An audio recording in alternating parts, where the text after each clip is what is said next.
can start up again. Now, let's see, where were we? We're talking about the various Palm brothers there. And your father was Ludwig. Ludwig Palm, yes. Right. And what did he do? What brought him up in this country, he and his brother? Well, Dad was an insurance salesman. He made his living just selling life insurance and health and accident insurance, and he was a top-notch salesman. He did very well during the 20s, and until the Depression hit, the 29 Depression, and then it was tough selling insurance. He had a family of 4 to support. Grandma was with us, Dad's mother, and he was knocking his head up against the wall, you know, so to speak, to make a living, and it just didn't work. So he sold his car. This was about 1932, and with the proceeds, he went to a wholesale grocer, bought enough groceries in bulk quantities to last for a year and a half or so. We came out here to the island, and we lived here for a year and a half.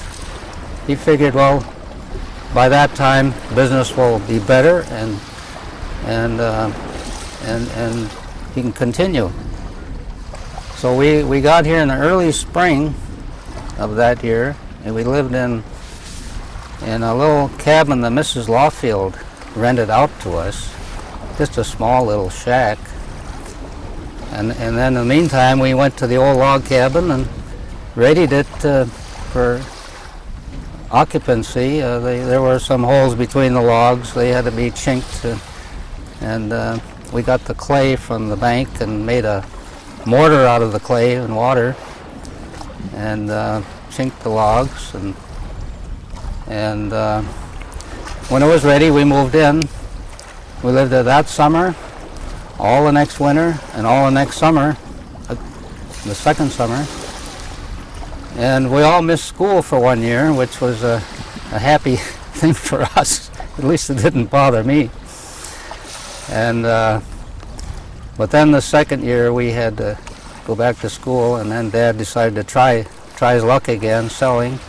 We moved into Bayfield, and we lived in the Episcopal Rectory. It's right next to it's torn down now. And then I went to school at the Lincoln School up there in I think it was 6th and 7th grades. And so you were 12, 13. Well, when did the Palm clan come to the area? Did your dad come straight from Norway? No, he came. His dad came. Not to here, no. He was born in Norway, but his sister was married to Mr. Bondi, and Bondi's the one that came here, in 1910. Oh, okay. And then my father came to visit his sister, and that's how we got started here. And my father met my mother on the island here. That's what I thought. And my father was married twice, and his first wife died during shortly before or after the First World War, around 1919. They had a flu epidemic during that time, and he had 4 children from a prior marriage. And then he married my mother, and then she had 4 more. So she raised 8 kids. And but that's how we got started on the island, was through my dad's sister. Yeah, because the Palm name shows up on all the old plat maps pretty early. Well, yeah, they were my dad's brothers that were way back in those years, where we were just visitors. We didn't own land here per se, but we came to visit them, and we acquired the land much later. In fact, they had let it go. We picked it up for taxes. By the time you were out here for that year and a half, the school was not not working anymore? The schoolhouse was here, but it was not being operated. No, it was past its days. It was shut down, and there weren't enough children here to warrant keeping it open then. In fact, we were the only ones, you know. That winter. And two of them were too young to go to school at that time, so it would only have been two of us. But at that time, how many were on the island during the summer? What do you guess? What, you mean other families? Yeah. Well, there was the Norings, Bert Noring and his wife and their family. And Herman Johnson was here, and his sons to help him fishing. He was fishing here. The Hansons lived here. The Moes had already left at that time. The Lawfield home was still there at that time, and the Lawfields lived here. Mrs. Lawfield was living then, and Mr. Lawfield had passed away sometime before that. And the Hills were still over here. Yes, the Hills were living right here. We used to come down here, and Mrs. Hill had a little candy store, and we'd buy penny candy from her. And I remember, you know, Bert Hill very well, and both of them, in fact. You know, they were always very, very good to kids. We'd come down here, and they'd take the time to talk to us and show us things, and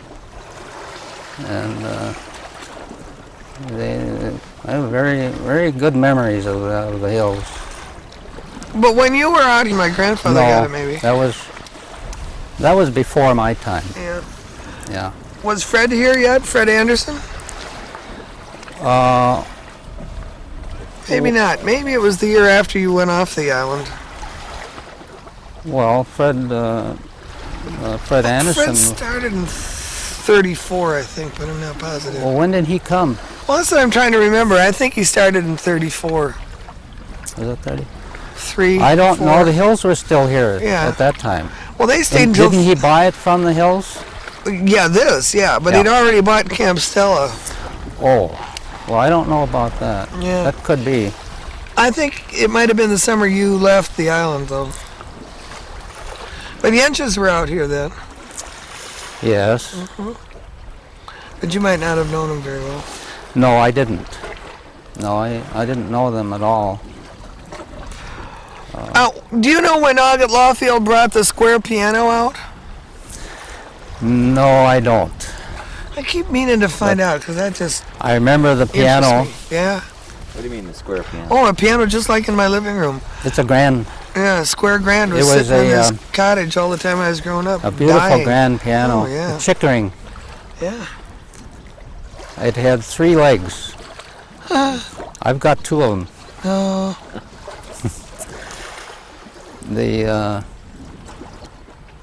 Someone had removed 1 leg, and you know, it was going downhill. The building was leaking. yeah. The piano was shut rotting me up. away, and it had these beautiful legs. They're all carved. The bottom part with what, dragons' heads or something. And I just wanted to get those legs, so I took them off. I've got them over here now. I'd like to have the whole piano. Beautiful thing. Well, even when I was a kid, it was beyond salvage. Way Yes. beyond salvage. That was one of the big attractions here when we came to visit in the summer months, to go into the Lawfield house and just look around. The kids, you know, when we had visitors, that was a must. Sometime during their stay to visit us was to go through the Lawfield house, and I'd like to have some of the things that were in there today. They'd have boxes of old magazines, You know, you just take one off the top, for example. Here it was 1921 issue of Collier's, or some such thing. There are other magazines too. You know, interesting things. But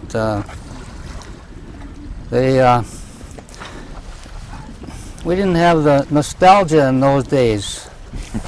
You know, people didn't go in for antiques or old things then like they do today.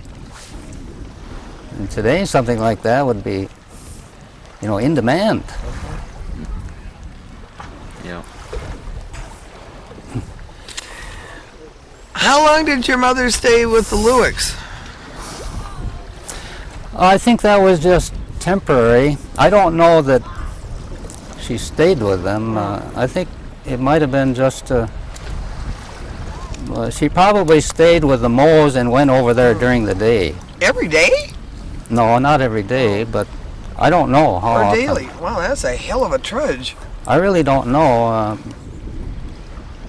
you know, any details of her work there, except that she did work there.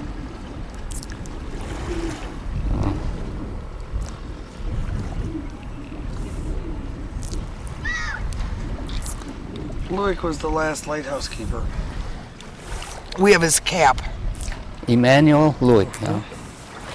He retired from the lighthouse service and set himself up as a photographer, and an awful lot of the historic photographs that are around here were taken by Lewick. That's right. Lewick, the lighthouse keeper. Right. That was his hobby. Yeah. And he ended up making his living at it. That's right. That's right, yeah. Well, have you come back here every summer? Well, Hanson? in the last few years I have, yes. Well, we've been here every summer now since I think 57 is when we moved the house here over there. Every summer since then. And prior to that, you know, we came and visited other people, the Dolls, or mainly, and we'd live with them and for a few days, and then go back to the cities again. You know, just a summer jaunt. And those early days, when you spend time as a kid out here, that's when your roots really get started, and they grow deeper as the years roll on. Our roots are pretty deep right now, as yours are, Mary. You got it. You couldn't have said it better. You hook them early. Yeah. You've seen some changes on this island over those years. Yes. You know, when I came here May 29th this year, I was the only one. Well, Tim helped me open up the cabin, and they found the anchorage for me and things like that. And they left the next day. And here I was all alone in East Bay. I don't think anyone was here. I guess Warren was the only one here. And he wasn't here all the time either. So when he went to town, I was the only one here on the whole island. I'd go down on the end of my dock in the morning with a cup of coffee and just look out at the lake and look around. And it was so lonely.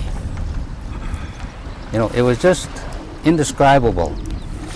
And I thought, it wouldn't be nice if someone was living next door to me like they used to. It wouldn't be nice if the Dolls were there. Or at least I'd know that someone was there even if I couldn't see them. So, you know, people need people. I don't think anyone could exist all alone. But it really sinks in when you're there alone. It's like it's being on a satellite in outer space. I think. I think you're right. How did you feel when the national park thing happened? And that was taken, the islands were... Well,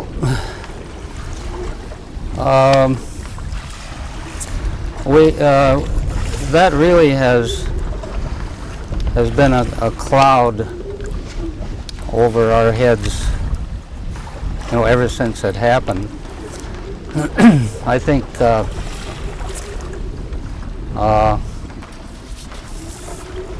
when people have lived in a place for generations, it's tough to leave it. I mean, we haven't left yet, but the clock is running, and the day is going to come when we'll have to leave. And I've always said that I'm not against parks, national parks. I think that's the way to go. We should have national parks and preserve areas for the future, for future generations. I've always been for that. But I think they should have done it a little differently. They should have come to us or people in other parks. They should have said, now we're going to make this a park. You live here as long as you want. If you ever decide to sell, you have to sell to us. They could make restrictions, anything they wanted, to like no commercial developments, and everyone would have been happy. But it's a hard thing to bear, to give up a land that you love. And I think they could do it the other way. They could take care of the people here and the public, and everyone would be happy.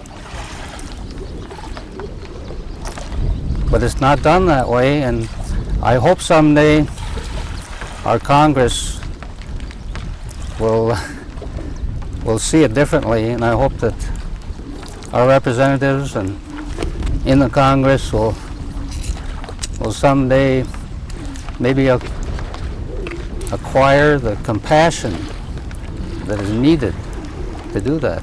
Right. Because how did it come down?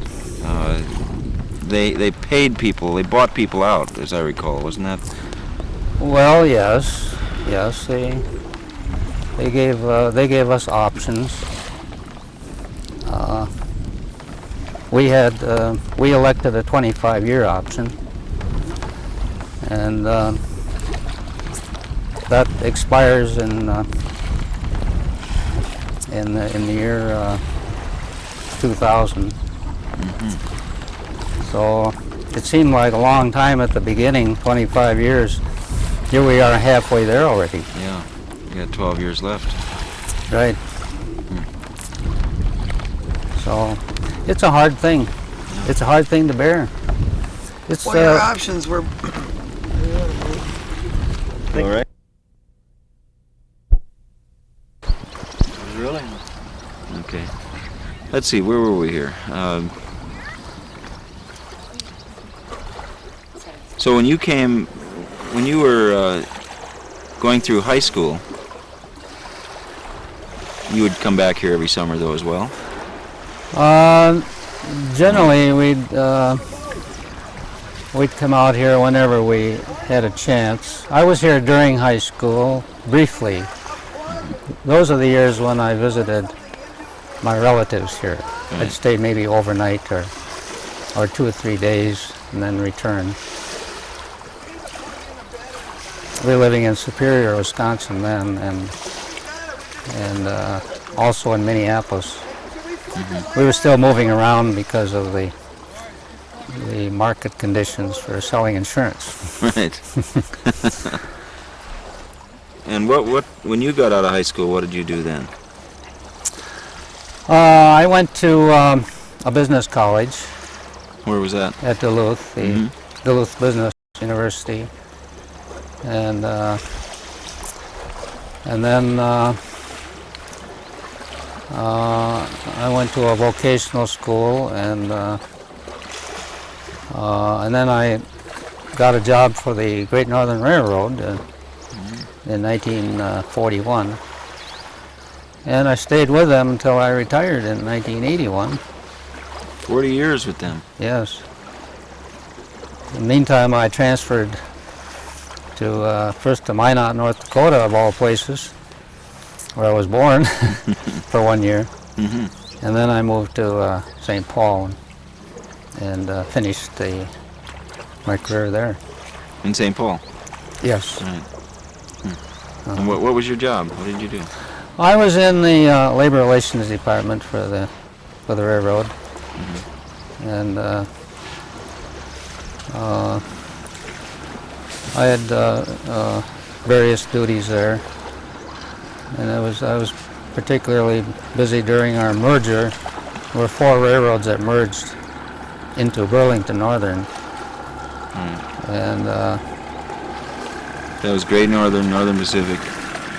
Chicago, Burlington, and Quincy, and the Spokane, Portland, and Seattle out west. And so I was very, very busy doing various. It was all office work in the labor relations office, and very challenging job. But I was happy to retire. Gave me more time to be here.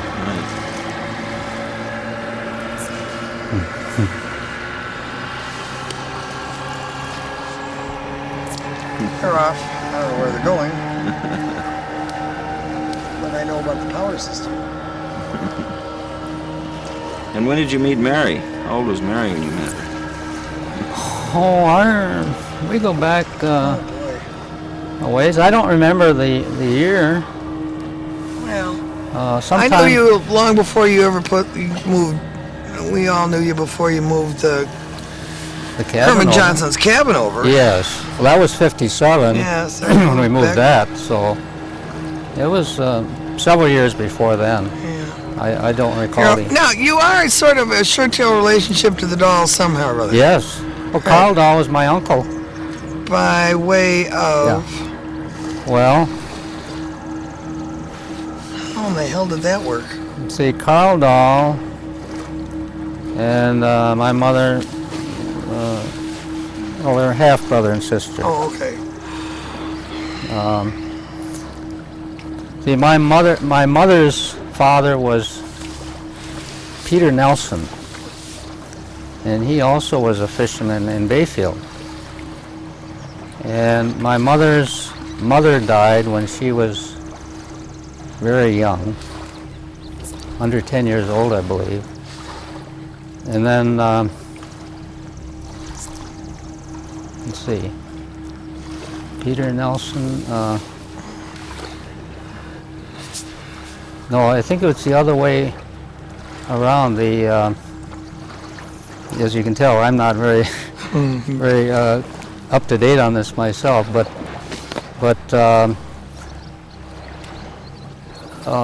her father died first. That's the way it was, and then her mother married Harold Dahl, Right. Okay. and then Harold Dahl is Carl's father. father. So Harold Dahl was her stepfather. So in that sense, you know, Carl's my uncle, Right. and so was Melvin Dahl. And who was Peter Nelson? Was he... I think Well- maybe that's some relationship to Julian, but I lose track of that. I don't know who he was related I to or know. I not. think we gotta go figure that out. It's one of Because the those. Sand Island and the Rocky Island people and the fishermen are all related somehow or other. And it gets a little tenuous here and there. But I think if we go back and ask Julian, I think we're going to find out there's a connection in there. Well, that's one of the things that we just never discussed in our family. We do remember, that the name of my grandfather, and that's about it. Mother never gave any details, and that's the way it works sometimes. A lot of times we'd like to know a lot more about our ancestors, And people just don't seem to become interested in that until it's too late. Yeah, that's right. Well, that's why we're doing these tapes. It's One of the reasons. yes. When you lived out here in that winter, 2 summers and a winter thing, there were an awful, was it then that you took everybody into Lawfield's cabin? We went into their cabin the first thing when we got here. It was in early spring. Yeah. No, I mean when people came to visit and you had to go tour them around.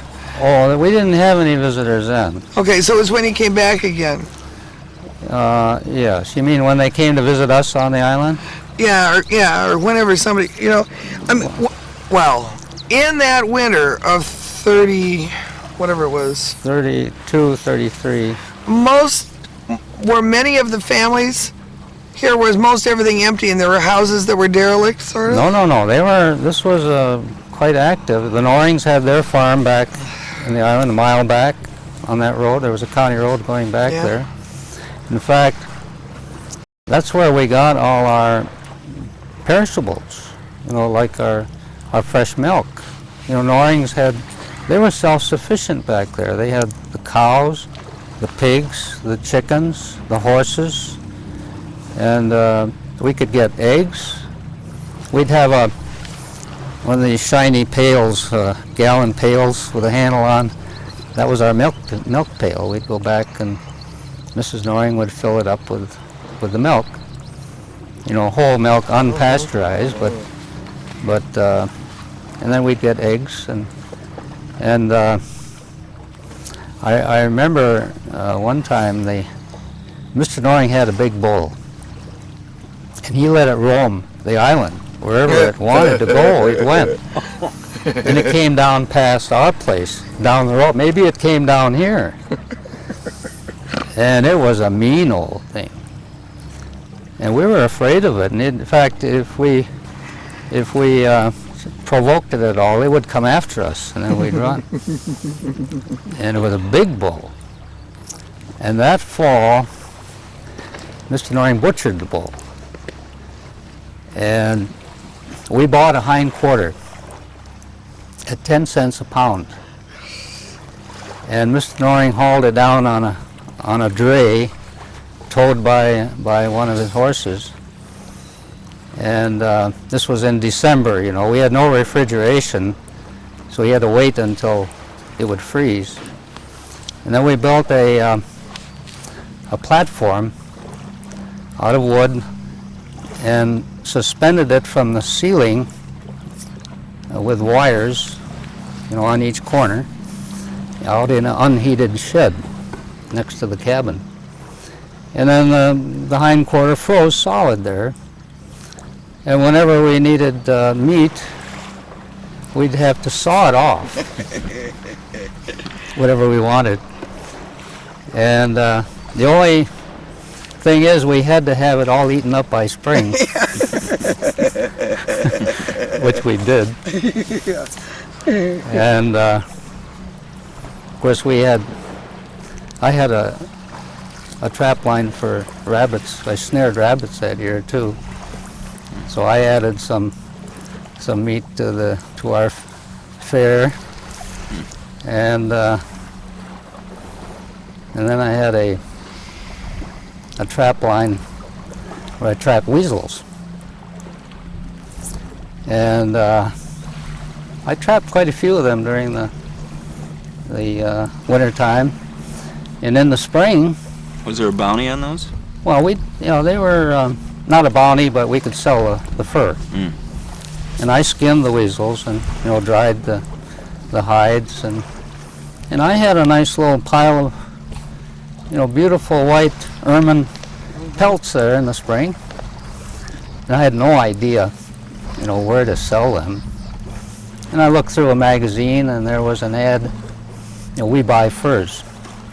So I just sent them all in there, and this was in a very, very early spring, and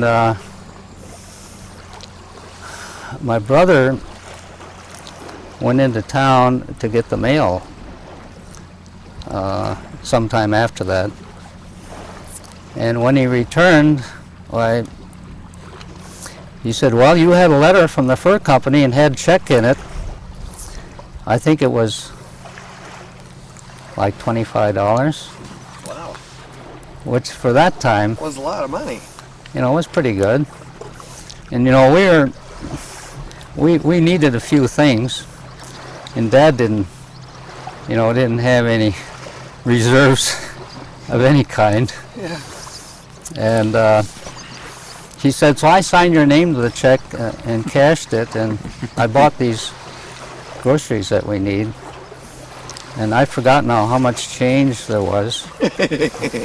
But, I always thought, God, it would have been nice just to see that check before it was cashed. Yeah. And, but I was extremely proud that I could contribute something, to the welfare of the family. And I've always been And I proud think of maybe that. this is some of the storytelling that Tim was teasing us about and you about, that just get him going on the Depression and you got it made. Oh, well, those are really the days that we really enjoyed. They were hard times, and my dad even said that's the best vacation that he ever had for a year and a half. He had no worries, and everyone. Well, what did he do out here on the island the whole Well, time? we worked together cutting wood, and that was our big job. It took a lot of wood to heat that place, and just doing the chores around the house, and we had to keep that hole chopped in the ice to get our water, but cutting the wood was a big job. I did a lot of that myself. And I was only 12 years old then. But, I treasure those memories. That's probably why I come back here all the time. I think it all started then, during that period. And another thing, we had my grandmother with us too, and she was in her 90s, and she was bedridden most of the time, and not one of us got sick during that time. No medical care was needed, and if someone had gotten sick during the freeze up in the fall, this is impassable. Oh, yeah. And same in the spring when the ice is breaking up. We're marooned here for 3 weeks each time. But everyone was in good health, and we all got along fine. So we were lucky. Yeah, we get the feeling that living out here during those years really wasn't any different in the Depression from before, or would have been afterwards if anybody had stayed, because everybody was pretty self-sufficient out here. Yes, they were. Except that we were dependent on the others. Yeah. Because we didn't have the farm, and without the other farmers that lived here, we wouldn't have been able to do it. We depended on them, like for the milk and the eggs and things like that. But the island sounds like it was self-sufficient. You put everybody together. Yes, it was. You could have enough to eat. Yes. How did the mail get over here? Oh, we had to walk across the ice to get our mail. And, Over to Sand Bay? To Sand Bay, and then I believe they had to walk back to Hokinson's to get the mail. I think our mail was left there, because I don't believe they delivered to Sand Bay in the wintertime. I don't think anyone was living there. But that's a long way in there. Yeah, and they'd walk. Yeah. They'd walk across, and then back to Hawkins, and that's quite a walk too. Another 3 miles. Yep. Well, it'd be a 6-mile walk one way.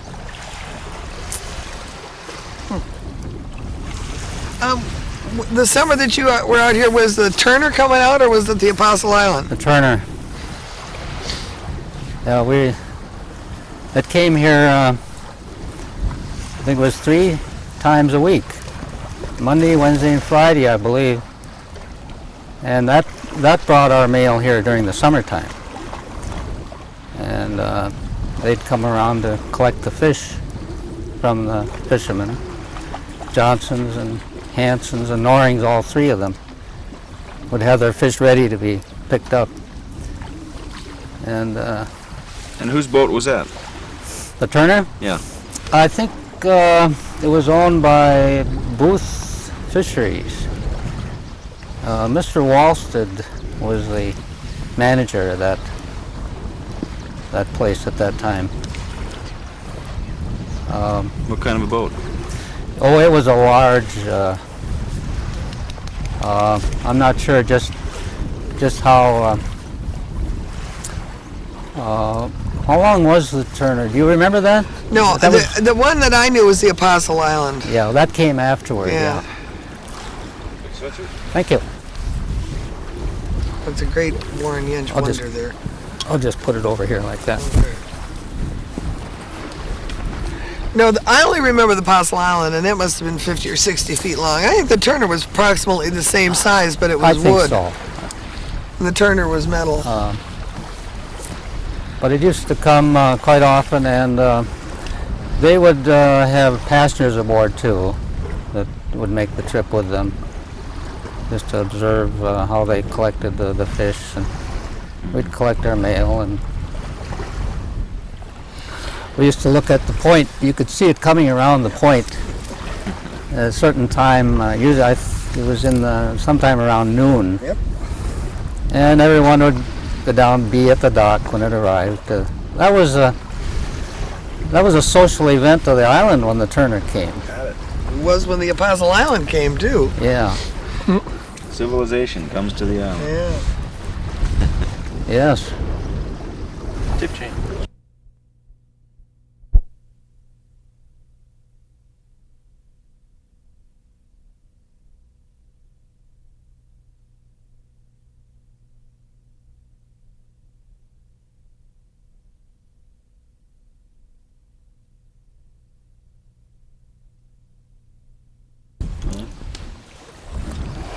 Howard, are there some particular events that stand out in your memory of stuff that happened here or in Bayfield over the years that you'd like to tell us? Particular events. Yeah, something that... one of the things, it seemed like almost everyone we've talked to so far has had some drowning or near drowning incident in their family or their friends or whatever. Did that happen at all with you? Yes, it has.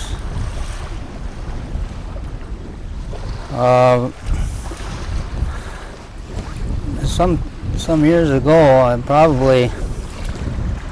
know my wife was pregnant with Heidi then, and Heidi's 25 now.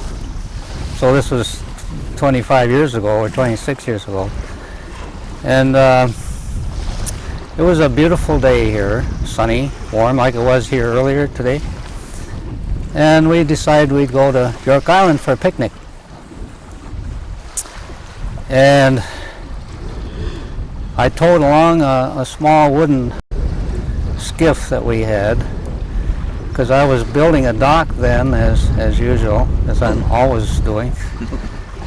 And I wanted to pick up some logs over there. So I intended to put the logs in the skiff and tow them back with us after the picnic. So we got over there, and I put the logs in the skiff, and then we had our lunch, and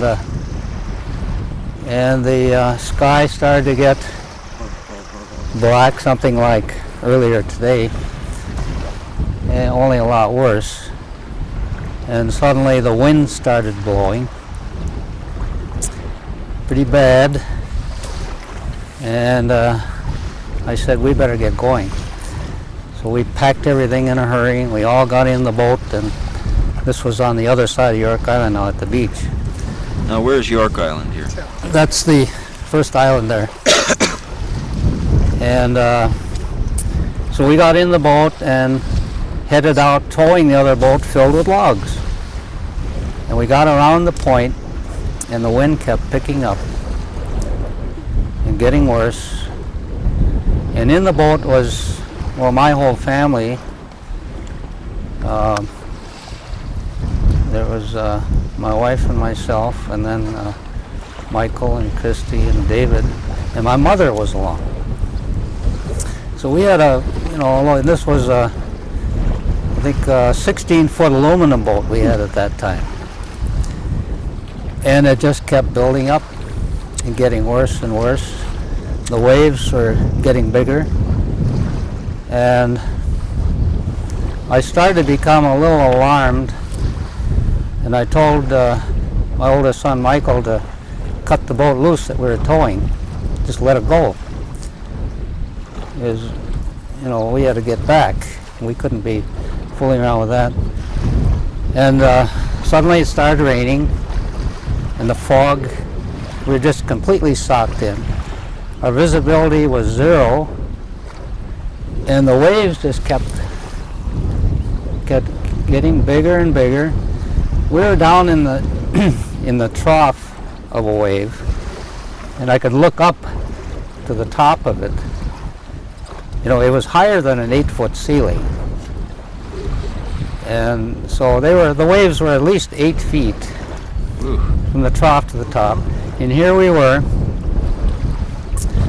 and everyone was lying down in the bottom of the boat except me, and we all had life jackets on. And I was going strictly by compass, but I couldn't hold it on that because the wind was from another angle, and I couldn't go straight west like I wanted to because I had to ride the waves. That is, when you get into big waves, a boat has to go I always go at a 45-degree angle. If you hit them head on, you're going on an 8-foot wave now. We'd be going up to the top and then going almost perpendicular down into the bottom of the wave, and who knows what might happen. You have to kind of roll over the waves at a 45-degree angle. So I was doing that at the same time trying to keep my compass heading. So I was doing a lot of guesswork. I'd go this way, and then I'd go on the compass reading for a time, and then when I saw a big wave, I'd go sideways again, or at a 45-degree angle. And I had no idea if we were going to even hit the island. My biggest worry was that maybe we'll go past the Lighthouse. That's only another 60 miles to land from there. So we just kept going. I came right out at Swallow Point. Holy cow. Which is exactly where we wanted to go. And then we just eased around the point, and then we could see the land. We followed the land, and Moe's Dock was still there at that time. And I tied my boat up at Moe's, and we just pulled in there. And I don't think I was ever in my whole life so thankful and so grateful just to be alive, or to have my family alive. We could very easily have gone right there. So again, we lucked out. You don't mess around with this lake. No, I have a great deal of respect for this lake. Was it because the weather can change so quickly here? Well, yes. Or what? In that case, it was a sudden squall that came up, a severe squall, that was just overwhelming. And we just happened to be right in the middle of it. You know, we were caught. But You made it. yeah, we made it. And That didn't keep you from going out again. well, no, but we, Maybe for a while. I think we learned one thing then. We watched the weather, very closely. And if it's at all, threatening, I just don't like to go out at all anymore. I'm getting wiser as I get older. During that winter I'm still fascinated about the winter that you spent up here. Did you ever go off to the other houses? And, during the winter, what'd you do? Did you all go up and down the pike and Yes, we'd play cards? And yeah, we'd. I remember having dinner at the Norings, a few times, and or at the Hansons. We'd be over there visiting. well, that was a good walk from your cottage all the way over to Hanson's. Well, it was in the wintertime. It's a cold walk, yes. Oh, the Carl and Elma Dahl lived here that winter too. They were back at their old place, back of away from the shore there. It's about a couple blocks back there. And so we visited them a lot. They were over at our place. And so, it was nice to have someone to visit, and we weren't all alone. So it was, a lot of pleasant memories, but we had hardships too. But when you overcome the hardships and survive, why, it's like people climbing Mount Everest. After it's all over, they're a little bit proud for having done it. Not that this was that treacherous, but it was still a challenge.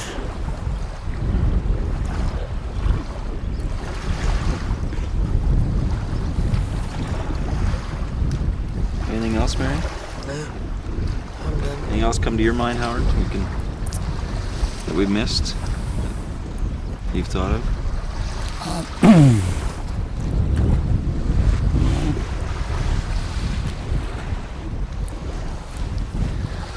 No, I can't.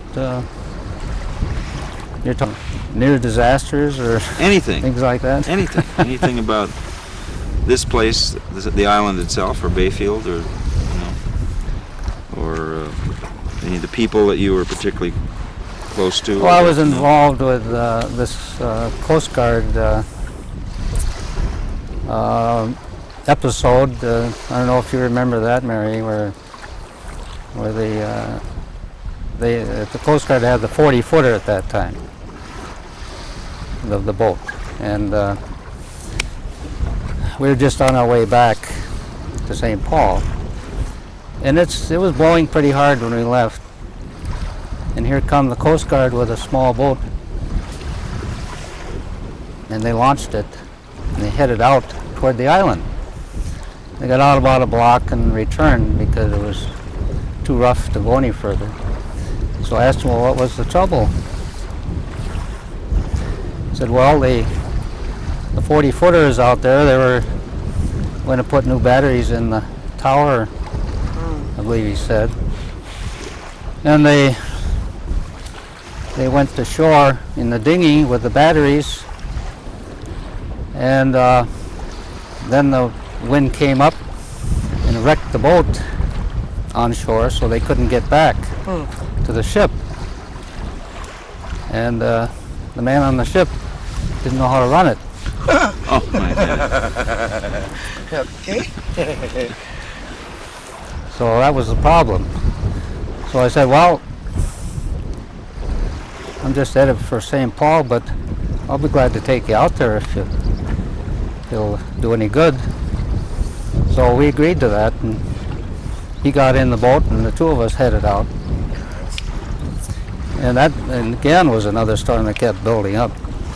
So we got around and around the point by the lighthouse, and there was the 40-footer, all right. So he jumped aboard, and then I said, well, I'll go ashore and get the other men and bring them out to you.